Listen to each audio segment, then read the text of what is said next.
에베소서 6장 4절을 봉독에 올리겠습니다. 또 아비들아 너희 자녀를 노엽게 하지 말고 오직 주의 교양과 훈계로 양육하라. 그 다음 신명기 6장 6절에서 9절을 보시겠습니다. 오늘날 내가 내게 명하는 이 말씀을 너는 마음에 새기고 내 자녀에게 부지런히 가르치며 집에 앉았을 때든지 길에 행할 때든지 누웠을 때든지 일어날 때든지 이 말씀을 강론할 것이며 너는 또 그것을 내 손목에 메어 기호를 삼으며 내 미간에 붙여 표를 삼고 또 내 집 문설주와 바깥문에 기록할지니라. 아멘.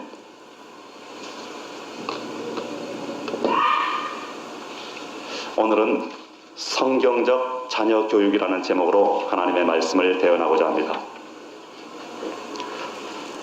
오늘날 우리나라 각급 학교에서는 열린 교육 열풍이 불다가 다소 시들해진 느낌입니다. 열린 교육이라는 것은 전통적인 주입식 교육, 교사 위주의 권위주의적인 교육 방법을 탈피하자는 교육 방법인 것입니다. 그래서 학생 스스로 공부하게 하자는 교육 방법이에요. 이 열린 교육의 역사를 보면은 신본주의가 아니라 인본주의 사상이 교육에 영향을 미치기 시작하면서 발생을 한 것입니다. 그리스의 철학자 플라톤은 그의 국가론에서 말하기를 어린이가 스스로 배우려는 의욕이 있을 때 비로소 학습이 이루어진다고 하면서 놀이의 가치를 인정을 했습니다. 그리고 17세기에는 존 로크가 나와서 어린이들은 학교 밖 일상생활 환경에서 학습해야 할 필요가 있다, 그렇게 주장을 했습니다. 또 18세기에는 루소가 아동 중심의 교육 이념을 주장을 했어요. 그리고 19세기 초에는 페스탈로치, 프레벨, 몬테소리 같은 사람들이 나와서 강제적 교육보다는 어린이들이 자율적으로 학습할 수 있도록 해줘야 한다고 말했습니다. 또 20세기에는 존 듀이가 나와서 어린이들의 자율적 학습, 그러니까 스스로 학습해야 한다고 그렇게 주장을 했습니다. 말하자면 타인으로부터 가르침을 받는 것보다는 스스로 발견하면서 습득하는 과정을 중시했어요. 이러한 역사적 배경을 바탕으로 등장한 것이 열린 교육인데요. 이것이 1970년대 미국 공립학교를 중심으로 실시되었지만 크게 실패했다는 것입니다. 그 실패 이유가 뭐냐? 자율적으로 하게 하니까 학생들이 공부를 하지 않는 것입니다. 성교육과 같은 흥미로운 과목만 좋아해요. 그러니 학습 효과가 뚝 떨어지죠. 또 스스로 공부를 하다 보니 알맹이 없는 교육이 되고, 그러다 보니까 문맹률이 높아지고, 또 아동의 음주와 흡연, 마약, 폭력, 왕따, 성적 타락과 같은 타락 현상은 자유를 강조한 열린 교육 때문이라는 것입니다. 그런데 미국에서 실패한 이 열린 교육이 오늘날 우리나라를 파도처럼 휩쓸고 있어요. 그러나 이제 학교 현장에서는 실패한 제도라고 교사들을 중심으로 불만이 터져나오고 있습니다. 교육인적자원부, 교육부죠. 그 당국자들도 실패했다고 인정하는 단계에 이르렀어요. 열린 교육이 기존 교육을 비판한 내용을 보면 이렇습니다. 학생들의 성취도 면을 고려하지 않은 주입식 교육이다, 그렇게 비판을 합니다. 또 학생들의 개성과 개인차를 고려하지 않는 규격화, 획일화 교육이다, 그렇게 비판을 합니다. 그리고 자율적 학습이 아니라 타율적 학습이라고 비판을 합니다. 교육은 학생들이 흥미를 갖게 해야 되는데 비흥미 위주의 교육이다, 그렇게 전통적인 교육을 비판합니다. 그러나 이 열린 교육의 문제점은 더 심각합니다. 학생 개인 중심으로 하다 보니까 객관적인 기준이 없어요. 그리고 흥미 중심으로 하다 보니까 체계적 지식이 결여되고 학습 효과가 현저히 저하되는 것입니다. 뿐만 아니라 아동의 자유와 자율, 인권을 지나치게 강조를 하게 되고 체벌과 훈계를 죄악시하게 됩니다. 그 결과 교권이 무너졌어요. 옛날에는 학교 선생님은 선생님 그러고 불렀습니다. 그리고 학원 선생님은 학원 선생님 그러고 불렀어요. 교회 와서는 교회 선생님 그렇게 불렀습니다. 그런데 요즘은 학교에서 선생님이 때리면 체벌이요, 학원에서 때리는 것은 사랑에 멸하는 것입니다. 학교에서는 이제 잘못하면 때리지 않고 벌점으로 처리를 합니다. 학생들에게 존댓말을 하라고 지침까지 내려왔어요. 그러다 보니까 학생들이 공부를 하지 않습니다. 알맹이 없는 교육이 이루어지고 있어요. 뿐만 아니라 더 중요한 것은 아동들이 타락한다는 것입니다. 자율과 자주를 강조를 하다 보니까 술, 담배, 마약, 학교 폭력, 집단 따돌림, 교권 추락, 학력 저하, 록 음악 심취, 10대 원조 교재와 같은 성적 타락이 만연하고 있어요. 교권 추락의 원인이 뭐라고 생각하십니까? 열린 교육으로 수업이 교사 중심이어야 하는데 교사 중심에서 학생 중심으로 변했어요. 그러다 보니까 학생들이 선생님을 무시합니다. 또 학생들이 이제 학원 다니고 학교 다니고 그러다 보니까 비교가 돼요. 그래서 학교 선생님들은 학원 선생님들보다 실력이 없다고 무시합니다. 그리고 전교조가 결성됨으로 해서 교사가 스승에서 노동자로 전락했어요. 그러다 보니까 학부모들이 또한 선생님들을 무시합니다. 교권이 추락되는 거예요.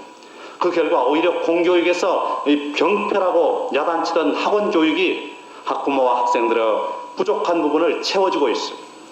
학생들이 학원으로 몰리는 이유가 다 있는 것입니다. 학생들 말을 들어보면 학교에는 친구 만나고 놀기 위해서 간대요. 그리고 공부는 학원에 가서 한다는 것입니다.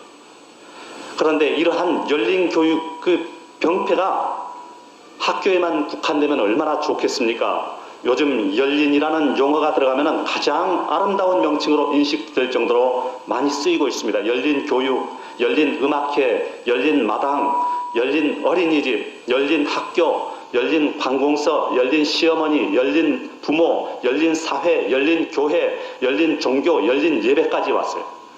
그러나 열린 예배는 문제점이 많습니다. 예배는 누가 중심이 돼야 돼요? 예배는 하나님이 중심이 돼야 되는데 중심이 하나님이어야 하는데 열린 예배는 예배드리는 불신자들에게 초점이 맞춰져 있어요. 하나님께 영광을 드려야 할 예배가 인간의 즐거움을 채워주는 도구로 전락을 한 것입니다. 그리고 복장도 보면은 불신자들에게 거부감을 주지 않기 위해서 가벼운 셔츠에 청바지 차림입니다. 성경은 여러분 의의 세마포를 입으라고 말씀하는데 청바지와 의의 세마포가 이 매치가 되겠습니까? 또 하나님은 질서의 하나님인데 열린 예배는 성령의 인도에 따른다는 명목으로 형식이 파괴됩니다. 또 불신자 중심이기 때문에 음악도 세속적인 록 음악 형태의 연주법을 취합니다. 말하자면 예배가 인기에 영합하고 불신자들에게 맞추는 예배가 됐어요. 그러다 보니까 성경 공부에도 악영향을 미쳐요. 뭐냐 하면은 본인이 성경 구절을 읽고 받은 느낌이 곧 그 본문의 뜻이 된다는 것입니다. 말이 되지 않잖아요. 그럼 우리는 이 열린 교육, 열린 종교, 열린 예배에 노출된 자녀들을 어떻게 가르쳐야 할까요? 성경이 말씀하고 있는 자녀 교육의 방향은 어떤 것일까요? 첫 번째로 주입식으로 교육을 해야 한다는 것입니다. 주입식으로 교육을 해서 지식이 축적이 되면은 자율과 응용은 하지 말라고 해도 다 할 줄 알아요. 며칠 전에 신문을 보니까요. 서울대학교 신입생들한테 1에서 10까지 한문으로 써보라 그랬더니 1, 2, 3, 4, 5까지 쓰고 6자에서 막히더라는 것입니다. 서울대학교 신입생들이 대한민국에서 가장 실력이 좋다는 서울대학교 그 신입생들이 한문으로 6자를 못 쓴대요. 그 정도 실력도 안 되는데 어떻게 자율적으로 공부를 하고 응용을 할 수가 있습니까? 에베소서 6장 4절을 보니까 또 아비들아 너희 자녀를 노엽게 하지 말고 오직 주의 교양과 훈계로 양육하라. 스스로 잘하도록 지켜보라는 것이 아닙니다. 주의 교양과 훈계로 양육하라는 것입니다. 또 신명기 6장 6절에서 9절을 보니까 오늘날 내가 내게 명하는 이 말씀을 너는 마음에 새기고 내 자녀에게 부지런히 가르치며 집에 앉았을 때에든지 길에 행할 때에든지 누웠을 때에든지 일어날 때에든지 이 말씀을 강론할 것이며 너는 또 그것을 내 손목에 메어 기호를 삼으며 내 미간에 붙여 표를 삼고 또 내 집 문설주와 바깥문에 기록할지니라 그랬어요. 말씀을 마음에 새기고 부지런히 가르치며 강론하며 기호를 삼으며 표를 삼고 기록할지니라. 쉽게 말하면 듣고 애우고 쓰고 주입식 교육을 하라는 것입니다. 유대인 어머니들은 자녀들을 무릎에 앉혀놓고 귀 속에다가 구약 성경을 불어 넣었다고 그럽니다. 어렸을 때부터 말씀을 철저히 주입했어요. 그런 유태인 교육은 세계 최고의 교육으로 평가받고 있지 않습니까? 주입식 교육이 탁월하다는 것을 깨우쳐주는 것입니다. 우리나라도 과거에는 서당에서 하늘천 땅지 하면서 매일 주입식 암시식 교육을 시켰습니다. 그럴 때는 사람이 바르게 양성됐어요. 자율적으로 하게 하니까 청소년들이 타락을 하지 않습니까? 이것이 오비일학일까요? 우연한 일일까요? 자율에 맡길 부분이 물론 있겠지만은 자율에 맡겨둬서는 안 되는 부분도 있다는 것을 잊지 말아야 되는 것입니다. 두 번째로 훈계로 양육을 해야 된다는 것입니다. 훈계라는 것은 가르칠 훈자에다가 경계할 계자예요. 가르치고 경계하라는 것입니다. 타일러서 경계하고 경고하고 충고하라는 것입니다. 하나님의 자녀로 성장하도록 경고하고 충고하고 타일하는 거예요. 이렇게 할 때 자녀들의 낙심과 고민과 방황을 막아주며 이렇게 할 때 교사의 사랑을 전달할 수가 있다는 거예요. 잠언 1장 8절을 보니까 내 아들아 내 아비의 훈계를 들으며 내 어미의 법을 떠나지 말라 그랬어요. 또 에베소서 6장 4절 보니까 또 아비들아 너희 자녀를 노엽게 하지 말고 오직 주의 교양과 훈계로 양육하라. 자녀들은 아비의 훈계를 들으라는 것입니다. 그리고 아비들은 훈계로 양육하라는 것입니다. 훈계란 말은 이 디시플린인데요. 배운다라는 뜻을 지닌 라틴어에서 온 말이에요. 정말 자녀가 잘 되기를 원하는 참 부모라면은 훈계하는 부모가 되어야 되는 것입니다. 그런데 요즘 부모들은 자녀가 행위 어떻게 될까 봐서 바른 말을 못하고 전전긍긍합니다. 부모에는 4가지 스타일의 부모가 있다고 그래요. 그 첫 번째가 밀모랍니다. 이 밀모라는 것은 수단 방법을 가리지 않고 밀어주는 부모래요. 그 다음 두 번째는 띠모래요. 띠모라는 것은 자녀와 함께 예습 복습을 띄워주는 부모라는 것입니다. 그 다음에는 세 번째 지모인데 이 지모라는 것은 공부하는 자녀 옆에서 뜨개질 등으로 지켜주는 부모라는 것입니다. 그리고 마지막 네 번째가 주모인데요. 이 술집 주모가 아니라 자녀가 공부를 하건 말건 주무시는 부모라는 것입니다. 여러분은 어디에 해당을 하십니까? 우리 자녀는 우리 것이 아닙니다. 하나님이 우리에게 양육하라고 맡겨주신 선물이에요. 우리는 우리에게 맡겨주신 자녀를 하나님의 기쁘신 뜻대로 교육을 하기 위해서 훈계하는 부모, 훈모가 되어야만 되는 것입니다. 예수님도 마태복음 4장 17절에 회개하라 천국이 가까웠느니라 훈계했어요. 세례 요한도 마태복음 3장 7절 8절에 보니까 독사의 자식들아 누가 너희를 가르쳐 임박한 진도를 피하라 하더냐. 그러므로 회개에 합당한 열매를 맺으라 훈계했습니다. 예수님의 제자들도 마가복음 6장 12절을 보니까 나가서 회개하라 전파했다고 했어요. 훈계했다는 것입니다. 탈무드를 보면은 어린 아이들이 어렸을 때는 엄하게 꾸짖어 가르치고 다 자란 뒤에는 작은 일로 꾸짖지 말라 그런 기록이 있습니다. 또 아이들을 나무랄 때는 한 번만 호되게 꾸짖어야 한다. 잔소리처럼 계속 나무라면 좋지 않다. 그런 기록도 있습니다. 그리고 아이들을 가르치는 행위는 아무것도 적혀있지 않은 백지 위에 무엇인가 그리거나 쓰는 일과 같다. 노이를 가르치는 것은 글자가 가득 적힌 종이에서 빈 곳을 찾아내 무엇인가 써넣는 행위와 같다. 그런 기록이 있습니다. 여러분 자녀가 잘 되기를 원하십니까? 자녀에 대한 훈계를 게을리하게 하지 말기 바랍니다. 그렇다고 무턱대고 훈계할 수는 없잖아요. 무슨 기준이 있어야 되지 않겠습니까? 훈계의 기준이 무엇일까요? 주의 교양으로 성경으로 훈계를 하라는 것입니다. 우리에게는 훈계를 할 훌륭한 교재가 있지 않아요? 그 다음 세 번째는 사랑의 매로 교육을 하라는 것입니다. 이 사랑의 매, 초달 교육이라고 말합니다. 초달을 할 때 초자는 종아리 칠 초, 달은 매질할 달.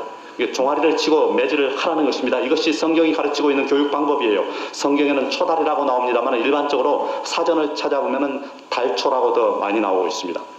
열린 교육을 비롯한 현대 교육에서는 체벌을 강력히 반대를 합니다. 체벌은 미개인이나 하는 것이고 야만인들이나 하는 것이라고 말합니다. 체벌을 가하는 교사를 추방하는 그런 운동이 일어나고 있어요. 그 결과 뜻이 있는 교사가 매를 들면은 부모가 찾아와서 항의를 하고 교사를 멱살을 잡습니다. 그리고 여학생들은 112에 신고를 해가지고 경찰이 와서 교사를 수갑을 채워서 갑니다. 또 남학생들은 주먹으로 대듭니다. 그러나 인본주의 교육학자인 페스탈로치 같은 사람도 체벌에 대해서는 찬성론자라는 것입니다. 페스탈로치 하면은 이 사랑의 교사라는 인상 때문에 체벌에 절대로 반대했을 것이다. 그렇게 생각하기 쉽습니다. 그러나 실상은 체벌 찬성론자라는 것입니다. 히브리서 12장 6절을 보면 주께서 그 사랑하시는 자를 징계하시고 그에 받으시는 아들마다 채찍질 하심이니라 그렇게 말씀하고 있어요.